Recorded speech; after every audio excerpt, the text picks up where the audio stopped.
tababartay Jabuuti iyo akademiyada booliiska Soomaaliyeed iyo saraakiil ciidanka booliiska Soomaaliya ka tirsan iyo gaar u dhaqaajiyo taliya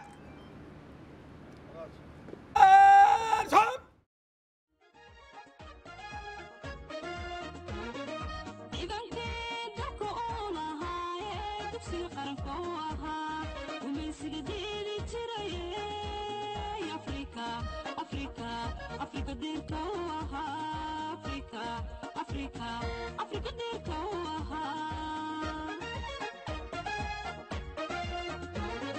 ciidankii dalka oo lahaa dugsiga calanka waha gumaysiga diidi jiray Africa dirka waha Africa dirka waha